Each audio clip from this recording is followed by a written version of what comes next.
Up 145 today. Paper money. It's time for the bull bell.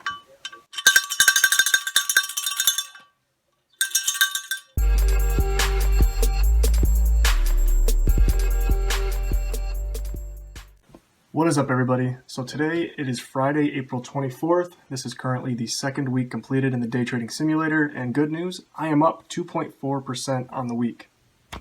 4.5% down the first week, up 2.4%. That's not bad for 2 weeks in a simulator.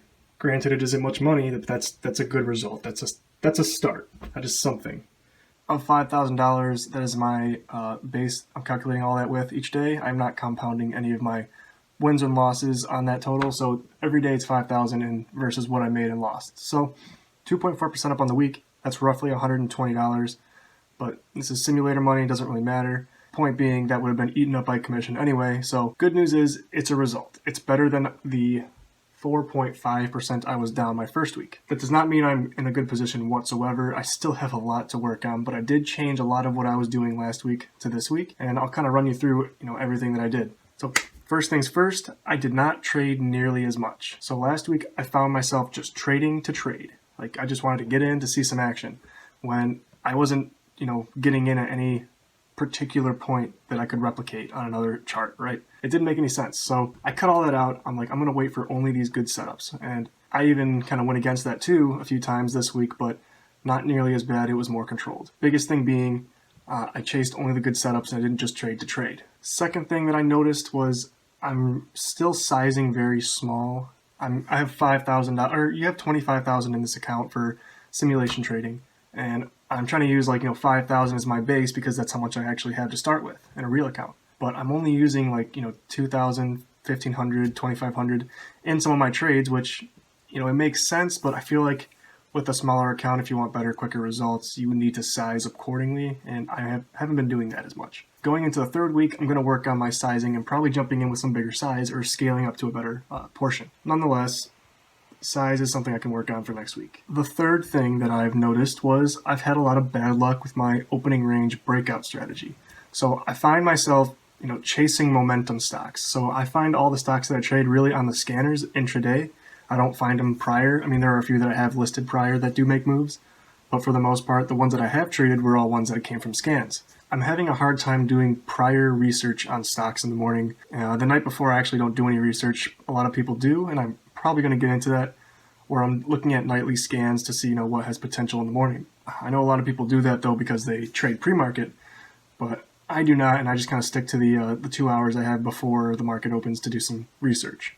Another one of my goals last week was to, for this week, learn an opening range breakout strategy. So I haven't been successful in trading in the first hour, which is the most volatile, which has the most potential, also the most risky. My luck has been finding stocks intraday from the momentum scans and trading them towards 11-ish o'clock. So 10:30, 11:30 is my sweet spot for the stocks I've been finding. I need to find something or a strategy that works the first 30 minutes to an hour. That's when you have the most potential to make money. So with the momentum stocks in the afternoon being my only ones trading, I need to diversify my skill set and figure something out. Because the opening range breakout strategy that I tried has not been working. I haven't been getting good results. And I feel like that's a lot to do with the prior research I do on stocks in the early morning. So the 2 hours before the stock market opens is when I'm looking for stocks, filtering through which ones I'm going to trade for the day.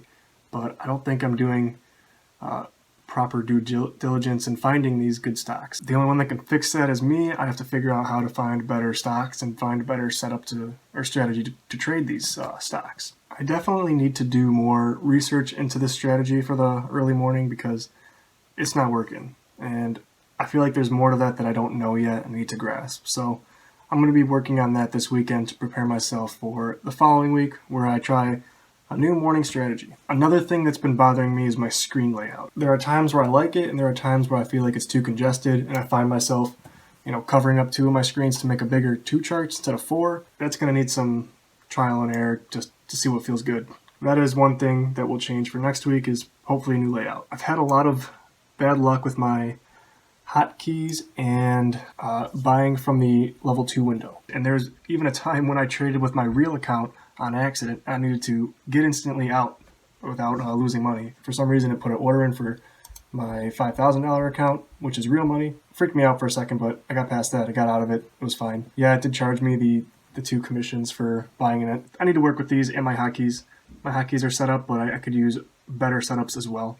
Next week, I need to focus on a new strategy for the opening range breakout in the morning. I need to do a lot more research prior to the market open on a few stocks and plan them out and play it accordingly. I've been pretty bad at selecting opening range stocks for the first 30 minutes of the trading session. I also haven't been using or shorting positions at all. Shorting in a simulator, I heard if you're like amazing at shorting in a simulator, you have a lot of issues when you convert to using a real broker because they're not always available to short. A simulator is just like, yeah, okay, your order's filled. If you're good in a simulator with shorts, you're probably not as good in a real broker. So I've been focusing more on doing long trades. I also heard from the chat rooms that your development as a trader usually goes, you only do longs when you first start off, which makes sense. I mean, that's what I've been doing. Guilty. And then you transition to only doing shorts once you realize, wow, shorts are awesome. And you can make so much more because they dive so much quicker. I'm waiting for that point of where I convert to like a short seller. And then at the end, you use a mix of both. Overall, good week. Hoping for big gains in the third week. Hopefully get some more blue arrows instead of red. The goal, was 1.5% a day average, which that would be nice. That put me up to about 7.5% a week. Right now I'm at a third of that. I'm at 2.4. So let's see if I can get this technique going in the next week. But yeah, thank you guys for watching. I hope you guys enjoyed this, and I will see you next week. Please subscribe, give this video a thumbs up, and stay tuned because who knows, you could learn from my mistakes or follow me into my success, which I'm really hoping is that option. But anyways, have a good one, guys. I'm Dylon Da Silva. Again, thank you guys so much for watching. I really hope you liked it. Give this video a thumbs up and do not forget to subscribe to stay up to date on all new content every week. You guys have a good one.